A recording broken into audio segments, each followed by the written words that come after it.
Mrs Mahmood Ahmad ہیں جرمنی سے، ان کا خط موصول ہوا ہے ہمیں۔ وہ کہتی ہیں کہ اگر کسی کے رمضان کے روزے رہتے ہوں تو کیا اس کو پہلے رمضان کے اپنے فرض روزے پورے کرنے چاہیے اور جو ہے شوال کے روزے وہ نہ رکھے، یا جیسے ہی شوال کے روزے شروع ہوتے ہیں 6 تو وہ شوال کے پہلے نفل روزے رکھ لے اور پھر بعد میں اپنے فرض جو ہے روزے وہ پورے کر لے؟ بسم اللہ الرحمن الرحیم۔ بات دراصل یہ ہے کہ جو شوال کے روزے ہیں وہ حضور صلی اللہ علیہ وسلم کی ایک ایسی سنت ہے جس پہ حضور نے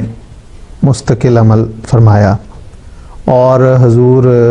2 شوال سے لے کے 7 شوال تک یہ روزے رکھتے تھے،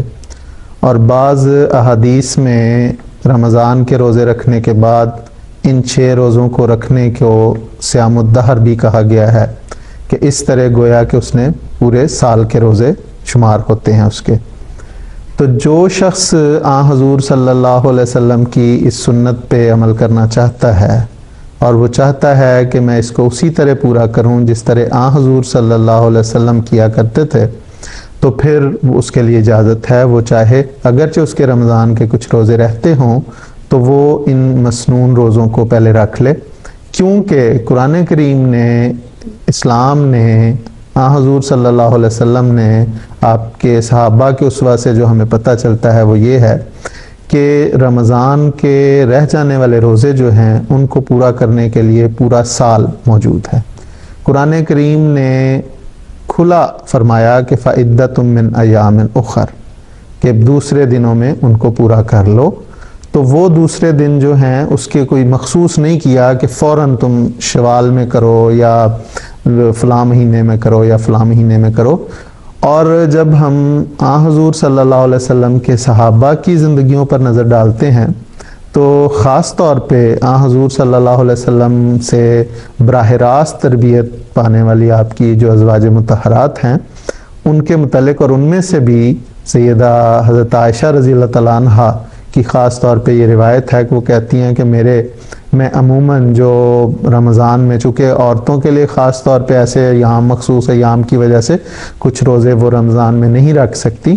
تو وہ جو رہ جاتے تھے روزے وہ کہتی ہیں کہ میں اسے شعبان میں جا کے پورا کیا کرتی تھی، اور شعبان وہ مہینہ ہے جو رمضان سے پہلے آتا ہے۔ گویا رمضان گزرنے کے بعد پورا سال گزارنے کے بعد آخری جو مہینہ ہوتا تھا اس میں حضرت عائشہ رضی اللہ تعالیٰ عنہا فرماتی ہیں کہ میں اس میں ان روزوں کو پورا کیا کرتی تھی۔ اور اس کے علاوہ باقی ازواج کے متعلق بھی احادیث میں یہ روایات آتی ہیں کہ عموماً ازواج مطہرات شعبان میں اپنے روزوں کو، رمضان میں چھٹے ہوئے روزے جو ہے وہ شعبان میں پورا کیا کرتی تھی۔ اب یہاں پہ ایک سوال پیدا ہوتا ہے کہ اگر کسی کے فرض روزے رہتے ہوں تو وہ نفل روزے رکھ سکتا ہے؟ تو اس میں بھی ہم جب دیکھتے ہیں تو حضرت عائشہ رضی اللہ تعالیٰ عنہا جن کی اپنی روایت موجود ہے کہ میں رمضان کے چھٹے ہوئے جو فرض روزے ہیں وہ شعبان میں جا کے پورا کیا کرتی تھی، اور حضرت عائشہ رضی اللہ تعالیٰ عنہا کے متعلق کی ہے اور بعض روایات آتی ہیں کہ آپ بڑی باقاعدگی سے صیام الدہر رکھنے کی عادی تھی، اور صیام الدہر جیسے میں نے عرض کی کہ ان روزوں کو بھی کہتے ہیں کہ رمضان کے بعد شوال کے 6 روزے مسلسل رکھے جائیں، اور بعض اور میں روزوں کو بھی صیام الدہر کہا جاتا ہے جو نفلی روزے ہیں۔ اسی طرح حضرت عائشہ رضی اللہ تعالیٰ عنہا کے متعلق آتا ہے کہ آپ یوم عاشورہ کا روزہ بڑی باقاعدگی سے رکھتی تھی۔ تو گویا اب دونوں باتوں کو جب ہم دیکھتے ہیں ملا کے، تو ایک طرف حضرت عائشہ رضی اللہ تعالیٰ عنہا فرما رہی ہیں کہ جو میں فرض روزے میرے رہ جاتے تھے رمضان کے وہ میں شعبان میں جا کے رکھتی تھی، اور اس دوران جو محرم میں یا دوسرے شوال کے روزے اور بعض روزے جو 13، 14، 15 جو ایام 20 کے روزے کہلاتے ہیں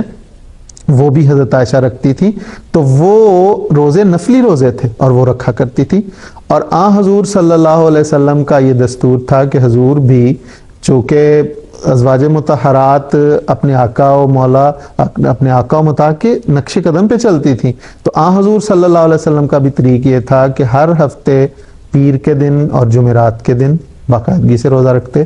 اور ایام 20 کے روزے حضور رکھتے۔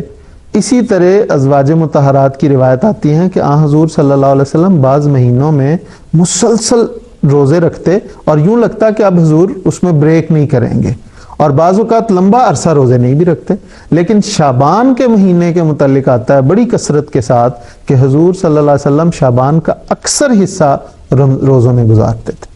تو یہ چیزیں بتاتی ہیں کہ اگر کوئی شخص حضور صلی اللہ علیہ وسلم کی سنت پہ عمل کرنا چاہے تو اس کے لیے اجازت ہے کہ وہ اگر بے شک اس کے رمضان کے فرض روزے رہتے بھی ہیں تو وہ مسنون روزے رکھ سکتا ہے، اور باقی پھر سال کا جو عرصہ ہے اس میں جب اس کو سہولت ہو وہ ان رمضان کے فرض چھٹے ہوئے روزوں کو پورا کر سکتا ہے۔ تو یہ اس میں کوئی حرج کی بات نہیں۔ جی ٹھیک ہے۔